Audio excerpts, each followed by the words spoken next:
오늘은 9월 첫 번째 주일인데요. 사도행전 4장 23절에서 31절 말씀 본문으로 용기를 주소서 이런 제목으로 말씀 전하겠습니다. 제가 교회 배려로 안식월 3개월 잘 마치고 돌아왔습니다. 참 감사한 시간이었고요. 이 시간 마무리하면서 교회 복귀를 할 때 저에게 머릿속에 맴도는 단어가 하나 있었습니다. 그게 용기입니다. 지금 우리는 용기가 참 많이 필요한 시대를 살아가고 있는 것 같기 때문이에요. 뉴스를 통해서 많이 보셨겠지만 길거리에서 묻지마 범죄가 자주 일어납니다. 그러다 보니까 사람들이 호신술을 배우기도 하고 호신용 무기를 구입하는 일들이 많이 늘어나고 있다고 합니다. 달리 말하면 나쁜 사람들을 대적하기 원하는 건데 용기가 필요한 일이에요. 또 한편으로 제가 안식월 3개월 이렇게 보내다 보니까 얼굴도 좀 새까매지기도 하고 또 살도 좀 쪘어요. 그러니까 살을 좀 빼야 되겠죠. 다이어트를 해야 되는데 이것도 그냥 되지 않습니다. 용기가 필요합니다. 밥을 적게 먹겠다는 용기도 필요하고 운동을 해야 되겠다는 용기도 꼭 필요할 겁니다. 그런가 하면 우리가 잘 아는 것처럼 우리 사회가 출산율이 너무 낮아서 큰 고민이죠. 가임 여성 1인당 평생의 출산율이 0.7명밖에 되질 않아요. 그렇다면 거꾸로 이야기하면요, 결혼을 하고 아이를 낳겠다고 하는 것도 엄청난 용기가 필요한 일이에요. 지금 어쩌면 우리는 바로 그런 시대를 살고 있는 것 같습니다. 이런 모든 일들 살다 보면 결국에 다 용기가 필요한데, 오늘 여러분과 나누고 싶은 용기는 조금 다른 이야기입니다. 그리스도인에게 어떤 용기가 필요한가? 그리고 그런 용기는 어디에서 얻는 것일까? 그리고 그 용기는 누가 붙잡아 주는 걸까? 이런 세 가지 이야기를 좀 드리도록 하겠습니다. 왜 그런가 하면 우리가 예수를 믿는다라고 하면서 살아가는데 정작 다른 사람들은 고민하지 않아도 되는 것들을 우리가 참 많이 고민하기 때문에 그래요. 뭐 술도 마시지 마라 그러고, 담배도 피우지 마라 그러고, 사기도 치지 마라 그러고, 착하게 살아라 그러고, 운전도 예쁘게 하라 그러고, 소리도 지르지 마라 그러고, 아니 뭐 이렇게도 하지 말라는 게 많은지 모르겠어요. 우리가 성경에서 배우기로는 예수님께서 십자가에 죽으시고 부활하셔서 우리 모두를 자유케 하셨다 그랬는데, 우리는 도무지 자유롭게 사는 게 아니라 도리어 다른 사람들 눈치 보고 다른 사람들이 어떻게 생각할까 염려하고 걱정하고 이런 형편 속에 살아가다 보니까 자유롭지를 못한 거예요. 삶이 괜히 무거워 보여요. 무거운 짐을 짊어지고 있는 것 같단 말이에요. 예수 믿는 사람에게는 그렇기 때문에 무언가 좀 달리 살아야 될 것 같은데, 때문에 가장 필요한 덕목 중에 하나가 뭐냐면 이 용기라는 말입니다. 이렇게 살기로 결단하는 용기가 있어야 된다라는 이야기예요. 바로 그런 점에서 오늘 이 사도행전 4장의 말씀을 좀 나누려 그러는데, 이 본문의 배경이 이런 거죠. 베드로와 요한이 성전에 기도하러 올라가다가 미문에서 구걸을 하는 사람을 만나게 됩니다. 그 사람이 걷지를 못하고 있었어요. 그때 그 구걸하는 사람에게 줄 게 없잖아요. 그래서 뭐라 그럽니까? 은과 금은 내게 없거니와 나사렛 예수의 이름으로 명하노니 일어나 걸으라. 치유의 능력을 행하게 됩니다. 주변에 있던 사람들이 깜짝 놀라게 됩니다. 이게 도대체 어떻게 된 일이냐? 우리가 눈이 생기고는 이런 일을 본 적이 없다 그래요.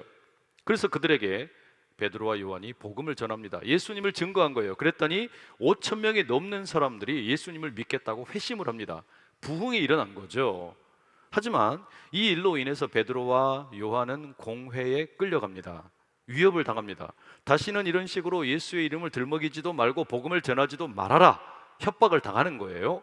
한 번 더 이렇게 하면 이제 너희들 신상에 좋지 못할 것이다. 아주 그냥 위협을 당하는데, 하지만 베드로와 요한이 굴하지 않죠. 앞으로도 우리는 결코 굴하지 않고 복음을 전하겠다, 이렇게 이야기를 합니다. 결국에 제사장이나 사두개인들이나 관리들이 이 두 사람을 더 이상 구금을 할 이유가 없어요. 어떻게 할 방도가 없어요. 풀어주게 됩니다. 풀려난 베드로와 요한이 교회 성도들을 만나게 됩니다. 그리고 자신들에게 일어났던 일을 자초지종을 다 설명을 하게 되는 거예요. 그랬더니 온 교회 성도들이 함께 기도하게 됩니다. 그 기도의 내용이 오늘 본문입니다. 이 본문 가운데 초대교회 성도들이 가지고 있었던 용기라는 것이 도대체 뭔지, 이 용기를 어디에서 구하고 있는지, 그리고 이들의 이 신앙의 용기를 누가 붙잡아 주고 있는 것인지, 이 내용을 좀 하나씩 나눠보려고 합니다. 첫째는요, 한번 따라해 보겠습니다. 한결같은 마음으로 하나님을 섬기는 것. 이게 초대교회 성도들이 보여주는 용기였어요. 세상에 수많은 용기 우리가 이야기할 수 있지만 성도들이 보여준 용기는 뭐냐면 한결같은 마음으로 하나님을 섬기는 용기입니다. 본문 23절 말씀 함께 같이 한번 읽어보겠습니다. 시작. 사도들이 노임에 그 동료에게 가서 제사장들과 장로들의 말을 다 알리니. 그러니까 베드로와 요한이 풀려나서 교회 성도들에 가가지고 자신들이 당한 일을 이야기했다는 거예요. 자, 이게 뭘 말하는 거냐? 사도행전 1장에서부터 3장까지의 내용을 보면요, 이 교회가 너무 잘 나갔어요. 비록 예수님께서는 부활하시고 승천하셔서 이제 제자들 옆에 안 계시지만 제자들이 성령의 임재를 경험합니다. 충만하게 됩니다. 그리고 이제 복음을 전하기만 하면 몇천 명씩 막 회심을 하는 거예요. 교회가 부흥하는 겁니다. 너무 좋은 일이잖아요. 분위기가 너무 좋아요. 이 교회가 그냥 칭찬을 받고 사람들이 너도 나도 교인이 되려고 그러고, 한편으로는 각자 자기의 소유를 다 팔아가지고 함께 모아서 필요한 대로 나눠 쓰는 이상적인 공동체를 이루게 됩니다. 참 좋은 일이죠. 그런데 예수를 믿게 되었을 때 날마다 이렇게 좋은 일만 있으면 얼마나 행복하겠습니까? 사장이 열리고 나면 이제 처음으로 고난이 찾아옵니다. 베드로와 요한이 만난 일이죠. 복음을 전하는 사도들에게 고난이 찾아오게 되고 이들이 공회에 끌려가게 됩니다. 무슨 이야기냐? 하나님을 섬긴 것 때문에, 예수 그리스도를 증거한 이유 때문에 이들이 처음으로 고난을 만나는 거예요. 핍박을 당하는 거예요. 불이익을 만나는 겁니다. 자, 바로 이런 때 이제 어떻게 반응할 거냐라는 거예요. 이제 성도들의 경우로 보세요. 베드로와 요한으로부터 이 사도들이 핍박을 당한 이야기를 들었습니다. 이것은요, 분명히 착한 일을 한 겁니다. 복음을 증거하는데 뭐 남을 해코지한 게 아니고, 또 걷지 못하던 장애인을 치유해 준 거니까 얼마나 좋은 일이에요. 그런데도 불구하고 오히려 불이익이 돌아온 겁니다. 그런데 이것은 베드로와 요한에게만 해당하는 일이 아니라 사실은 예수를 믿는 사람이라면 누구나 이런 일을 당할 수 있다라는 걸 지금 암시하고 있는 겁니다. 그러니까 베드로와 요한의 이야기를 들었을 때 그 많은 사람들이 각자 자기 삶에 대해서도 염려를 할 수밖에 없는 거예요. 두려울 수밖에 없는 거예요. 아, 나에게도 이런 일이 있을 수 있겠구나. 그러니까 앞으로 이제 성도들 중에서 어떤 사람은 목숨을 잃을 겁니다. 성도들 중에서 어떤 사람은 재산에 커다란 손실을 입을 거예요. 성도들 중에서 어떤 사람들은 자녀들의 출세길이 막힐 수도 있는 거예요. 이와 같은 미래의 암울한 그림자가 지금 드리워지고 있는 것이고, 이것은 모두에게 두려움으로 찾아오게 됩니다. 자, 생각해 보세요.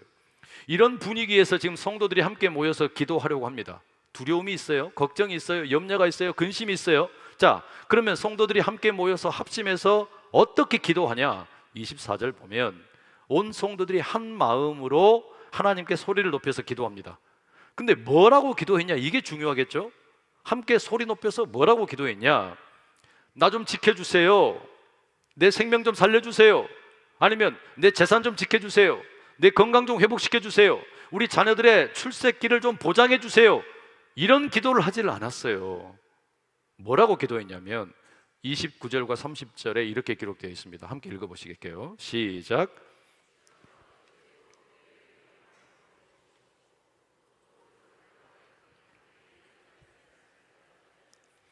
손을 내밀어 병을 낫게 하시옵고 표적과 기사가 거룩한 종 예수의 이름으로 이루어지게 하옵소서 하더라. 온 교회 성도들이 구한 게 참 기가 막힙니다. 지금 앞으로 이제 자기들에게 베드로와 요한이 당했던 것처럼 분명히 불이익이 있을 것이고 고난도 있을 수 있고 위협도 찾아올 겁니다. 그런데 뭐라고 기도했냐? 이런 것을 피하게 해달라고, 이런 손해를 입지 않게 해달라고 기도한 게 아니라 우리로 하여금 중단 없이 복음을 선포할 수 있는 담대한 능력을 주십시오. 이걸 기도했어요.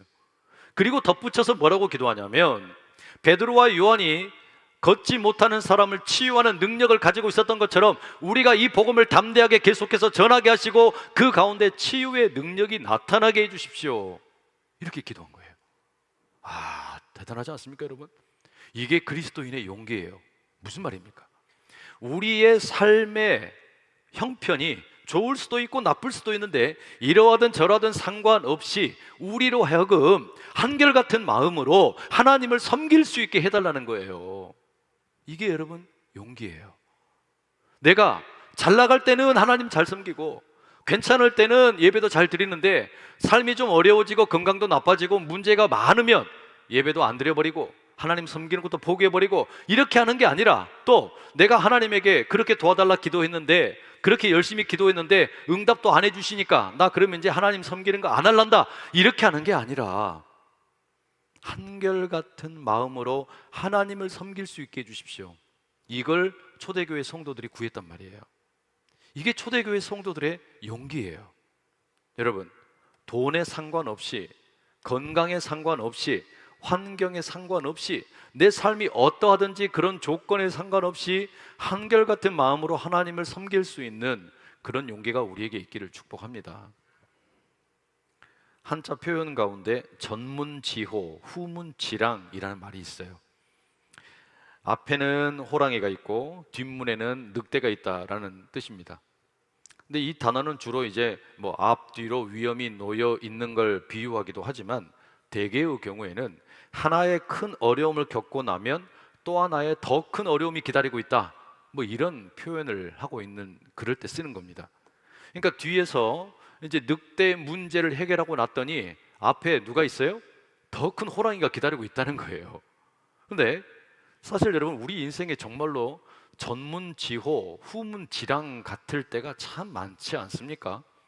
사업에 어려움을 겪어서 거기에 모든 신경을 다 쏟아붓고 시간을 쏟아붓고 사업의 문제를 잘 해결했더니 별안간 건강의 문제가 찾아오는 거예요. 생사의 기로를 왔다 갔다 하는 겁니다. 건강의 문제 해결하면 이제 끝나는 줄 알았어요. 그랬더니 자녀가 속을 썩이는 문제가 막 터져 나오는 거예요. 전문지호, 후문지랑의 이야기가 우리 삶의 이야기예요. 하지만 지금 이 성도들은, 초대교회 성도들은 어떻게 한 겁니까? 전문지호, 후문지랑의 삶의 여건이지만 그럼에도 불구하고 뭘 구했냐? 우리로 하여금 한결같은 마음으로 하나님 섬길 수 있게 해주세요. 오락가락하지 않게 해주세요. 내 삶의 조건 때문에 흔들리지 않게 해주세요. 이게 초대교회 성도들의 용기였다는 말입니다. 여러분, 우리에게도 이 용기가 필요한 줄로 믿습니다. 한결같은 마음으로 하나님을 구하는 거, 내 형편이 돈이 어쩌든지 건강이 어떠하든지 상관없이 하나님을 향한 우리의 믿음이 한결같을 수 있기를, 그런 용기가 우리에게 있기를 간절히 축복합니다. 두 번째는요, 한번 따라해 보시겠습니다. 참된 그리스도인은 기도와 말씀을 통해 용기를 얻는다.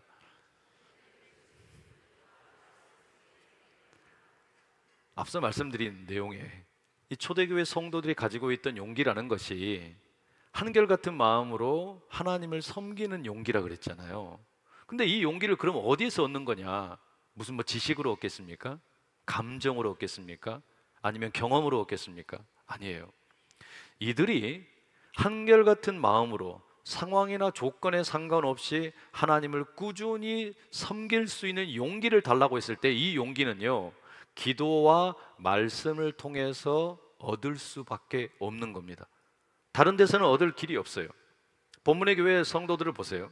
이들은 이제 자신들의 삶의 현실이 될지도 모르는 두려움, 그 어떤 고난, 염려, 이 속에서 기도하는데 그냥 기도하는 게 아니에요. 제가 24절에서 26절 말씀 읽어드립니다.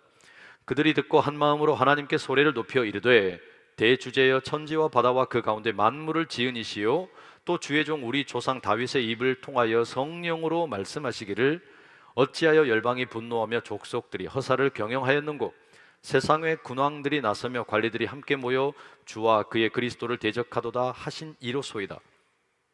기도의 내용 가운데 지금 뭐가 있는 거냐면요, 구약 성경 시편 2편의 1절에서 2절 말씀을 인용을 하고 있어요. 그냥 기도하는 게 아니라 이 말씀을 인용하여서 기도하고 그 말씀과 기도가 만나면서 힘을 얻고 있다는 이야기입니다. 용기를 구하고 있다는 이야기예요. 이게 무슨 이야기냐? 여러분, 말씀과 이 기도의 관계를 우리가 유심히 봐야 되는데, 엄밀하게 따지면 시편 2편의 말씀은 사도행전 4장의 초대교회 성도들과 아무 상관이 없어요. 학자들에 의하면 이 시편 2편은 아마도 다윗의 시편일 가능성이 높습니다. 그러니까 시편 2편은 다윗의 노래예요. 그런데 지금 사도행전 4장의 초대교회 성도들은 다윗의 노래가 마치 자신들을 향한 말씀인 것처럼 받아들인 겁니다. 그래서 본문 25절 기도 가운데 이렇게 표현되어 있죠. 또 주의 종 우리 조상 다윗의 입을 통하여 성령으로 말씀하시기를. 이게 무슨 이야기냐면 분명히 시편 2편은 옛날 말씀인데 이게 그냥 옛날 말씀이 아니라 오늘 우리를 위한 말씀이다. 성령께서 이 시편을 통하여 우리에게 말씀하고 계신다. 이렇게 믿었단 말이에요. 자, 이게 뭐 아무것도 아닌 거라고 생각하실지 모르지만 이건 어마어마한 발상의 전환입니다. 기도 가운데 말씀이 만나서 용기를 얻게 되는데 이렇게 되면 무슨 일이 일어나는 줄 아세요? 여러분, 우리 그리스도인은 기도하는 사람들이잖아요. 우리는 기도하는 사람들인데 이 기도라는 게 결국에는 하나님과 인격적인 관계를 누리기 원하는 거죠. 하나님과의 친밀함을 누리기 원하는 거예요. 그렇기 때문에 참된 기도는 그냥 내가 원하는 것을 마구 쏟아붓는 게 아닙니다. 자판기 앞에 가가지고 동전도 넣고 지폐도 넣고 내가 마시고 싶은 음료수 버튼을 누르듯이 그렇게 기도하는 게 아니란 이야기예요. 그러면 건강한 기도라는 건 뭐냐? 사실은 건강한 기도라고 하는 것은 응답하는 기도입니다. 뭘 응답하는 거냐? 하나님께서 이미 말씀하시는 것에 대해서 응답을 하는 거예요. 우리는 창세기에서부터 요한계시록까지 이 말씀이 그냥 옛날 말씀이 아니라 옛날 역사적인 기록으로 끝나는 게 아니라 오늘 현재 여기에서 살아가고 있는 나를 위한 말씀이라고 믿고 있어요. 그죠? 그렇기 때문에 이 말씀 속에는 이미 하나님의 뜻이 다 담겨 있고 우리는 기도 가운데 이 하나님의 말씀에 응답을 하는 거예요. 그러면 무슨 일이 벌어지는 거냐? 기도의 초점이 달라지는 겁니다. 우리가 이 사도행전 4장의 성도들의 입장을 한번 보세요. 내가 이제 두려운 일이 찾아온다. 걱정스러운 일이 있다. 목숨을 잃을 수도 있다. 정말 걱정스럽다. 지금 이 고난이 이를테면 기도의 제목입니다. 그죠? 그러니까 이 고난을 어떻게 하든 이기게 해달라고 이게 기도의 초점이 될 수밖에 없어요. 그런데 초점이 기도 가운데 말씀이 들어가게 되면 무슨 일이 생기는 줄 아세요? 내 당면한 문제가 아니라 말씀이 초점으로 바뀌는 거예요. 무슨 말이냐면 예를 들어서 지금 내가 돈이 너무 궁핍합니다. 경제적인 문제가 있어요. 그러니까 뭐라고 구하겠습니까? 하나님 내게 돈 좀 주세요. 이 경제적인 문제가 해결되게 해주세요. 기도하겠죠? 그런데 우리가 하나님의 말씀을 붙잡고 기도한다는 건 무슨 뜻이 되는 거냐면 이제는 돈이 기도의 중심이 아니라 하나님의 말씀, 약속의 말씀이 중심이 되는 거예요. 그러면 내가 지금 돈에 쪼달리고 있는 게 더 이상 문제가 아니라 내가 이 말씀을 믿는다는 거, 내가 이 말씀을 확신한다는 거, 이게 훨씬 더 중요한 부분을 차지하게 되는 겁니다. 말하자면 하나님께서는 결코 우리를 가난하게도 아니하시고 궁핍하게도 아니하시고 예수님이 주기도문에서 가르치신 것처럼 오늘 우리에게 일용할 양식을 주시도록 구하라고 하셨사오니 그 말씀 붙들고 내가 이 말씀을 믿고 기도합니다. 그럼 여러분, 내가 지금 가난한 게 문제가 아니라 이제는 하나님의 말씀에 대한 내가 응답을 했기 때문에 책임은 누구에게 있어요? 하나님에게 있는 거예요. 바로 그러한 변화가 이 성도들에게 있는 겁니다. 내가 이제는 문제가 아니라 하나님의 말씀이 내 기도의 초점이 되면 이 기도와 말씀을 통해서 내가 확신을 얻게 되는 거예요. 힘을 얻게 되는 거예요. 용기를 얻게 되는 거예요. 제가 이번에 안식을 보내는 동안에 가족들과 함께 많은 시간을 보내는데 아이들과도 이런 이야기 저런 이야기 나눴어요. 그 가운데 이 중3 아들이 한 번은 이런 이야기 하더라고요. 하나님이 좀 마음에 안 든대요. 이 사춘기 아이다운 그런 표현이 아닌가라는 생각이 들었어요. 하나님이 좀 마음에 들지 않는다. 제가 그냥 감이 바로 잡혔어요. 단번에 무슨 이야기인지 알겠더라고요. 아이가 원하는 대로 되지 않는 일들이 있는 겁니다. 자기 뜻대로 되지 않는 일들이 있는 거예요. 내가 좋아하는 사람들과 헤어져야 되고 때로는 내가 좋아하는 내 친척들이, 내 사랑하는 가족들이 세상을 떠나고 이런 걸 보니까 하나님이 원망스러운 거예요. 그러지 않겠습니까? 그러니까 이 아이가 그렇게 솔직하게 그 마음을 표현하는데 저도 때로 하나님이 마음에 들지 않아요. 이상하게 보지 마세요. 여러분도 다 그러시잖아요. 우리 모두 다 때때로 하나님이 마음에 들지 않을 때가 있어요. 내 생각, 내 삶 가운데 내가 원하지 않는 일들이 벌어지면 어쩔 수 없이 우리 마음에 서운함도 있고 하나님에 대해서 그런 어떤 섭섭한 마음이 찾아오기 마련입니다. 그러나 우리가 이 초대교회 성도들에게 배우는 게 뭡니까? 그 자리에 멈추지 말라는 겁니다. 거기서 그냥 멈추지 말고 말씀을 붙잡고 기도하며 용기를 달라고 기도할 수 있기를 축복합니다. 무슨 용기예요? 상황이 어떠하든지 간에 한결같은 마음으로 하나님을 섬길 수 있는 용기입니다. 그런 의미에서 내일부터 2주간 특별 새벽 기도회를 진행합니다. 옆에 있는 분들에게 인사 한번 하시겠습니다. 내일부터 새벽에 만나겠습니다. 목소리가 작을 줄 알았어요. 더 크게 인사하세요. 우리가 함께 모여서 말씀을 붙잡고 기도하는 가운데 구하는 건 딱 하나입니다. 언제나 우리가 구하는 기도의 제목, 하나님 내게 용기 좀 주세요. 한결같은 마음으로 하나님 섬길 수 있는 용기를 주세요. 우리가 그런 마음 가지고 기도와 말씀의 자리에서 용기를 구할 수 있기를 축복합니다. 세 번째 마지막 드리고 싶은 말씀은 이겁니다. 한번 따라해 보시죠. 성령께서 우리의 용기를 단단하게 하신다. 31절 말씀 한번 같이 읽겠습니다. 시작. 빌기를 다음에 모인 곳이 진동하더니 무리가 다 성령에 충만하여 담대히 하나님의 말씀을 전하니라. 성도들이 베드로와 요한의 소식을 듣고 함께 모여서 부르짖어 기도합니다. 하나님, 우리에게 한결같은 마음으로 하나님을 섬길 수 있게 용기를 주십시오. 기도 가운데, 말씀 가운데 그 용기를 구했어요.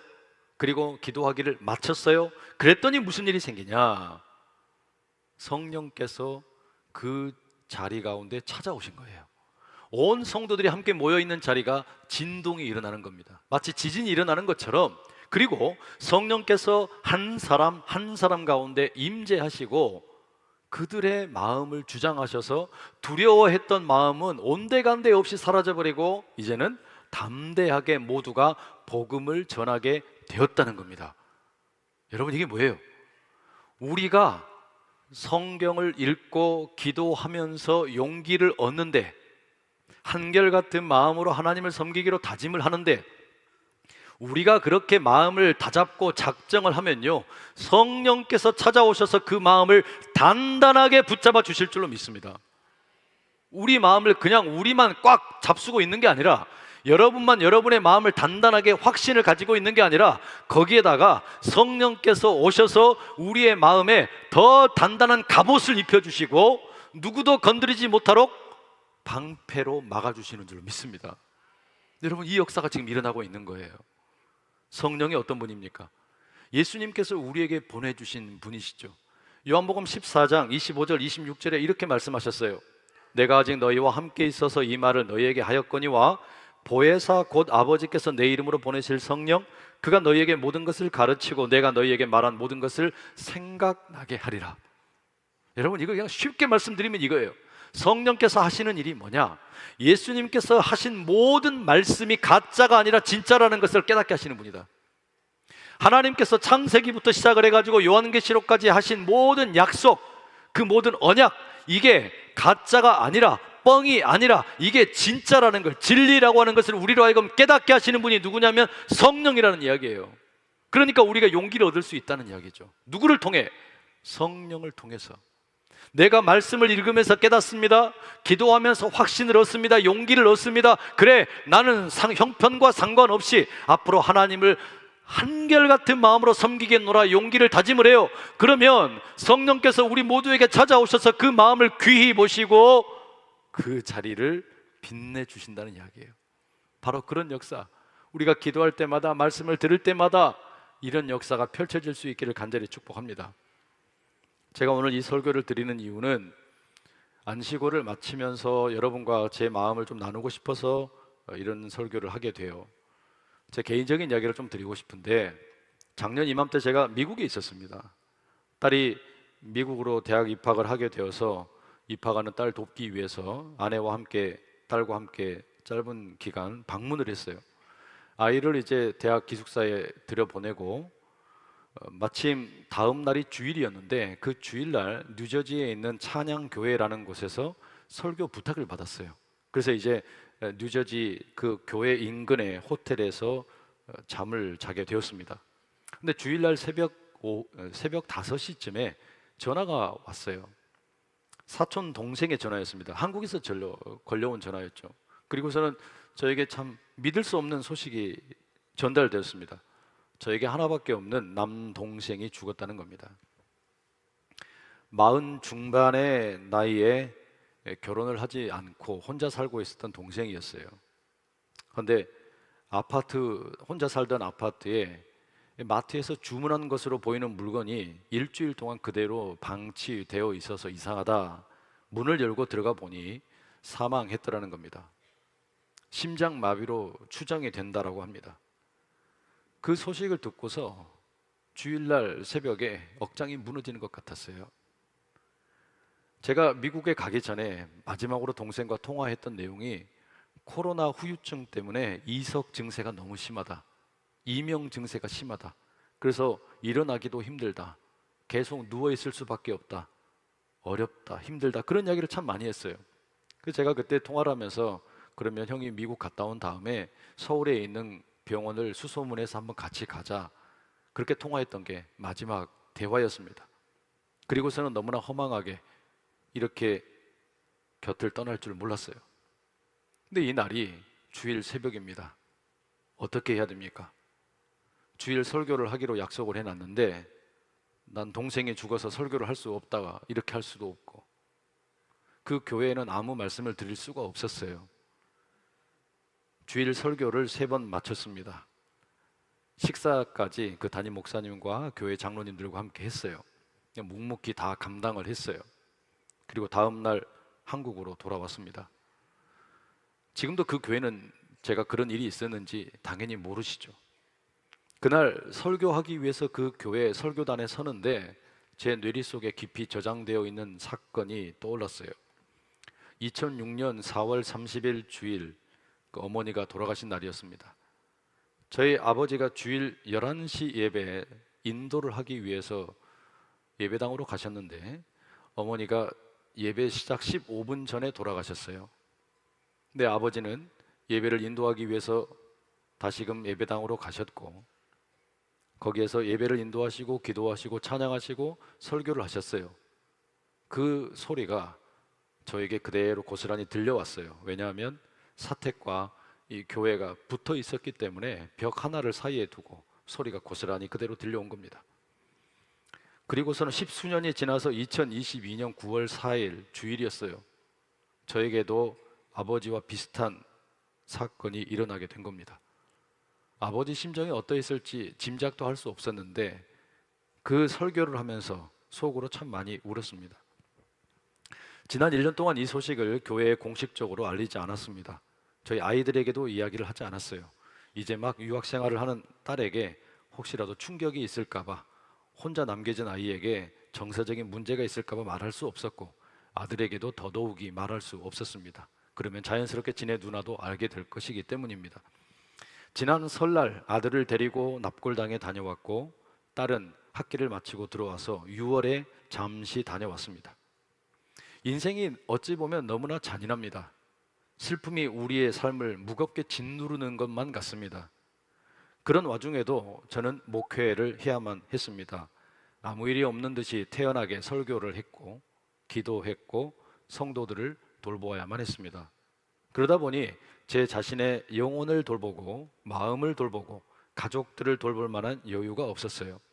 그래서인지 모르지만 이번 안식월 기간 동안에 제가 유학 생활을 했던 캐나다 토론토를 방문했는데 그곳에서 10년 만에 어느 권사님과 다시 만나게 되었어요. 함께 식사를 하는데 이 권사님이 저에게 그러시는 거예요. 목사님, 영상으로 목사님 설교하시는 거 계속 보고 있는데 10년 전과 비교해 보니까 웃음이 많이 없어지셨어요. 그 이야기를 듣는데 제 머리를 한 대 얻어맞는 것 같았어요. 토론토에서 유학하던 시절 가난하고 가진 것 없었지만 하나님에 대한 열심, 교회에 대한 사랑 그거 하나 가지고 청년부 사역 열심히 하면서 부흥시키고 행복하게 살았던 그 기억이 있었는데 그때는 많은 분들이 제가 참 잘 웃는다라고 기억을 하고 계셨는데 10년 만에 만났더니 웃음이 보이지 않는다 그러면서 안타까워하시는 겁니다. 그랬기 때문에 저에게는 이 안식월 기간이 참 값진 시간이었습니다. 이 3개월 보내는 동안에 많은 것 생각하지 않고 최대한 할 수 있는 한 멍 때리는 시간을 가졌어요. 아무 생각 없이, 고민 없이 그냥 자연을 바라보기만 하기도 하고 침묵의 시간을 갖기도 했습니다. 그리고 이제 3개월 지나 복귀를 하면서 하나님에게 구한 기도 제목이 뭐였냐면 용기를 달라는 거였어요. 용기를 주십시오. 특별히 제가 구하는 용기는 다른 게 아니고 좀 많이 웃을 수 있게 해주십시오. 예전만큼 더 많이 웃을 수 있게 해주십시오. 우리가 구하는 용기라는 게 다른 사람과 싸워서 이길 수 있는 용기 아니겠죠. 다른 사람을 어떻게든 짓밟을 수 있는 용기 달라는 것도 아닐 겁니다. 내가 어떻게든 성공할 수 있는 용기를 달라는 것도 아닐 거예요. 그리스도인으로서 우리가 구하는 용기, 더 많이 웃을 수 있는 용기 주시고 더 많이 사랑할 수 있는 용기 주십시오. 그것밖에 없잖아요. 한결같은 마음으로 상황이 어떠하든지 간에 하나님을 섬길 수 있는 용기 주시고 내 주변에 있는 사람들, 그들에게 곁이 되어주고 곁을 빌려드리고 더 많이 사랑하고 함께 나아갈 수 있도록 그런 용기 달라 기도했단 말이에요. 여러분, 이게 어찌 저만의 이야기겠습니까? 전문지호, 후문지랑 이 세상의 모습은 우리 모두의 삶의 현실입니다. 그렇기 때문에 너무나 삭막한 현실이고 어려움이 많은 그런 현실이기 때문에 우리는 용기가 필요해요. 그리스도인으로 살아갈 용기가 필요합니다. 한결같이 하나님을 한 마음으로 섬길 수 있는 용기가 필요하고 더 많이 웃을 수 있는 용기가 필요하고 더 많이 사랑할 수 있는 용기가 필요하다는 말이에요. 바라기는 우리가 기도와 말씀을 통해 그런 용기를 구하고 그 용기를 우리가 장착하고 나아가려고 할 때 성령께서 우리 모두의 마음을 주장하시고 만지셔서 더욱 귀히 우리 교회와 성도 여러분 한 사람 한 사람을 사용하여 주실 줄로 믿습니다. 함께 기도하겠습니다. 사랑하는 주님, 우리의 삶의 무게가 때로 참 무겁습니다. 슬픔이 우리의 삶을 짓누르는 것 같을 때가 많이 있습니다. 뒤에는 늑대가 있고 앞에는 호랑이가 기다리는 험악한 인생이기도 합니다. 그러나 우리에게는 하나님께서 함께 하시기 때문에 하나님으로 인하여 용기를 얻을 수 있음을 믿습니다.